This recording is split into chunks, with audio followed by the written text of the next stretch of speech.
Akina, welcome to my first YouTube video. I'm going to be releasing content on both Rise of Kingdoms and the new Infinity Kingdom game. I hope you liked this video. Please like, subscribe and comment. I'd love to hear from as many of you as possible. As a first video, I thought it would be a good idea to go through my Rise of Kingdoms account and my Infinity Kingdom account. So for this video, I'll focus first on my Rise of Kingdoms account. So here's a quick overview of how my Rise of Kingdoms journey has gone so far. I started in 1438 before moving over to 1434 to win KVK 1. Then moved over to 1426 afterwards, where I met amazing players who I'm still with today.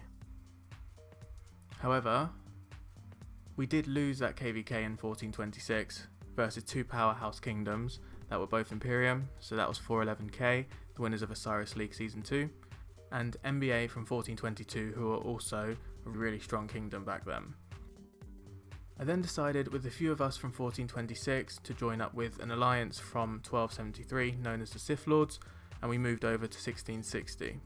Here we had really good success with highlights including an Osiris League playoff run that had us going out on the win score difference.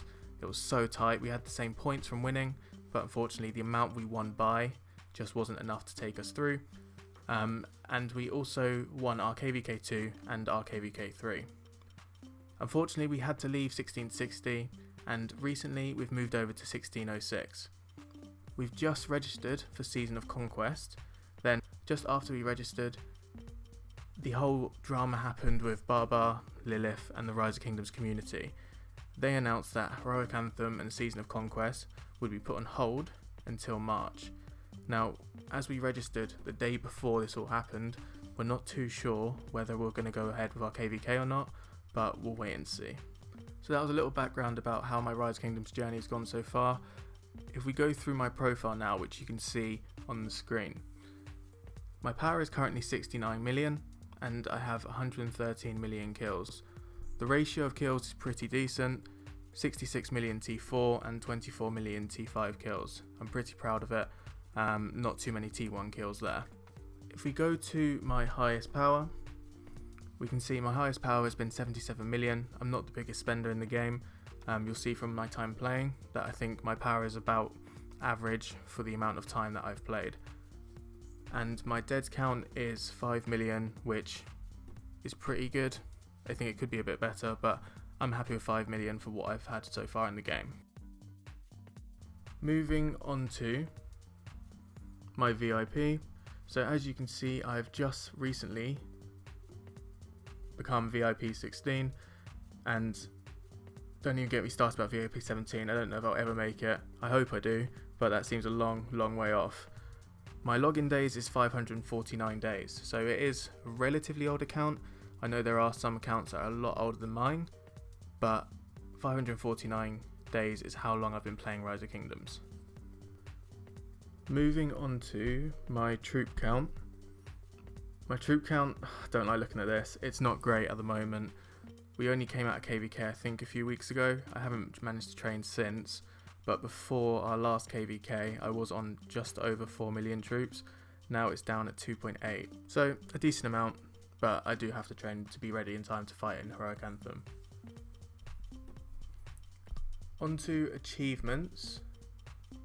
So I'm not going to go through each one, but just if you can see the bar at the top, I'm very close to reaching the avatar dome or avatar frame called dome.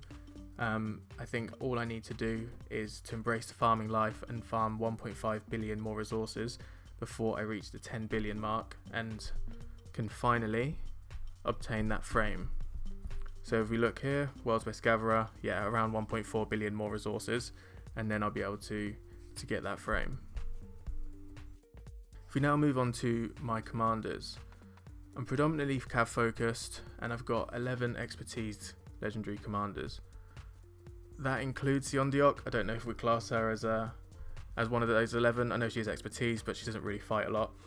Attila and Takeda are definitely the two that I use the most and focus on the most. I know you can't see it in the current picture, but he does have 4 pieces of the Hellish Wasteland set, and then the other piece that I have for him is on Saladin, and there is also the Shadow Legion's Retribution chestplate, which should be on Attila as well, but I'm splitting them due to Canyon. very proud of my gear considering the amount that I spend. I've managed to save up a lot of materials and blueprints and just focus on cavalry. If we look at Saladin, Saladin currently has 2 legendary pieces, 4 epics, and that is to make sure that he's usable in Canyon. Alex is the only other commander worth showing the gear for. It's just pretty standard epic infantry gear. The 2 commanders I'm currently working on is YSG and Guan Yu. I know I really should have had YSG finished by now. He's almost there. He's 5544, 21 out of 80 in his second to last skill with 74 gold heads. So he's not too far. Hopefully he'll be ready by KVK. If we go into the city now and look at the forge,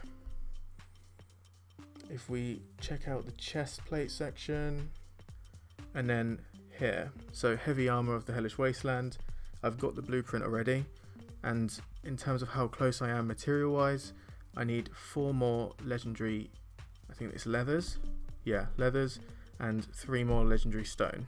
So I'm not too far, that's 7 in total. I think it'll definitely be ready by KVK. If we look at city skins, to be honest, the one you see in picture is probably the best one that I have, Glorious Siam. I did get this from getting to the playoffs of the Osiris League, but its benefit is pretty standard for most epic city skins, cavalry health plus 5%. It does deduct 5% from infantry attack, which isn't great, considering infantry is probably my second troop type unit that I use. So when I do fight, this is the one that I will use. So cav health plus 5%, and then deduct archer health by 5%, the Golden Sled Cottage. If we take a look at the alliance I'm in ING, we're about 7.7 billion power. I am currently one of the R4s in the alliance. A few of my group have come with me. We're a good alliance. I think we've got a lot of potential for KVK if we just look at some of the kill stats. A few over 200 million and a fair few as well over 100 million.